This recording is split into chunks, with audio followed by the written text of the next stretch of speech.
Fremantle's pre-season is in full swing after the 7 years and above joined their younger teammates at training for the first time this year, and the boys couldn't hide their excitement. With a full squad out on the track, coach Ross Lyon says he noticed the hunger in the boys' eyes for season 2012. The overall impression, there's been a hunger for the work and a hunger to learn, but clearly it's a period of graduation into full training and getting some momentum. And when Lyon was asked about his game plan for next year, the answer was simple.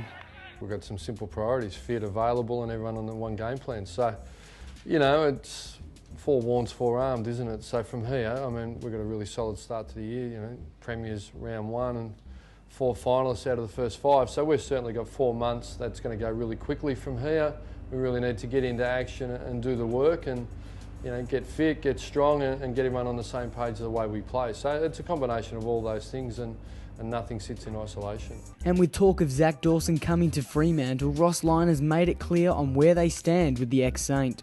Well, certainly the list management model that Brad Lloyd heads up, along with Chris Bond and the list management committee, have a really strong strategic plan and focus, and they identified the need for a tall back, and they had Zac on their list as someone that's available. And then I was certainly clearly asked about Zac, and I put forward my view, and on balance they saw fit to pursue Zac, and Zac has been really keen to come and play for the Fremantle Football Club, and we're obviously really keen to get him, and he'll fly in next Tuesday, you know, to begin some training. But obviously there's some mechanisms that the AFL put in place, of which one is the pre-season draft that he has to go through there. So that's the aim. Is that the reality? Well, that's yet to eventuate. While Lyon has showed interest in Dawson, it appears that Leon Davis does not fit in with Fremantle's future plans.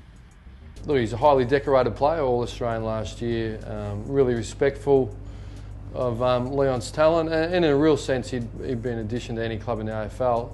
But I'll refer back to the club's strong strategic bent. I think post this draft we will have drafted more players than anyone else in the AFL over the last 4 years, young players in.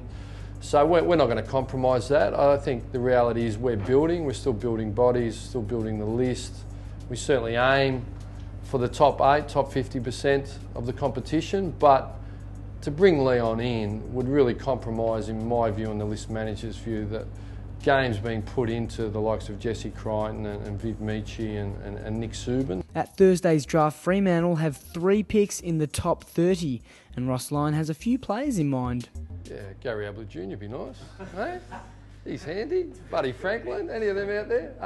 We're really excited. There's only 2 other clubs with 3 picks below the top 30, and one being Greater Western Sydney and the other one being Brisbane. You know, so to have 16, 20 and 30, it's a really strong opportunity for our recruiting department to deliver, you know, some competitive beasts with great football talent. And, you know, is that a tall or medium or small? It doesn't faze me too much, as long as we take the best player they deem available at that pick. And my philosophy is let the cobblers do the cobbling. So they're empowered to do their job, and we'll let them do that.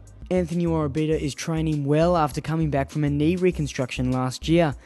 And Ross Lyon says he gave the young docker some helpful advice in the off-season about going on a football trip.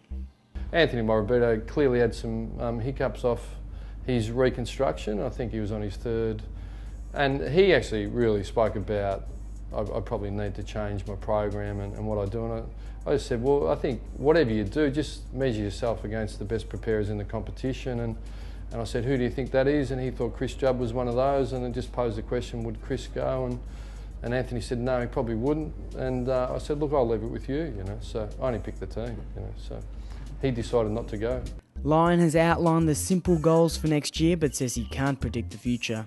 Look, our aim, a really simple aim, it's one, post-Christmas, that nearly everyone's in full training. So if the aim is to get everyone in full training, we acknowledge that it's a brief period before Christmas. There's only so much can be done for, you know, 14 or 15 players at operation. So if we could get them so they're really able to fully train post-Christmas, you're in pretty good shape. So we think, you know, 98% post-Christmas will be in full training, and that's a pretty good result. Obviously, what occurs tomorrow I can't control, But if we get that, that's pretty good, and then from there we'll take it. But gee whiz, 4 months is a long time to forecast.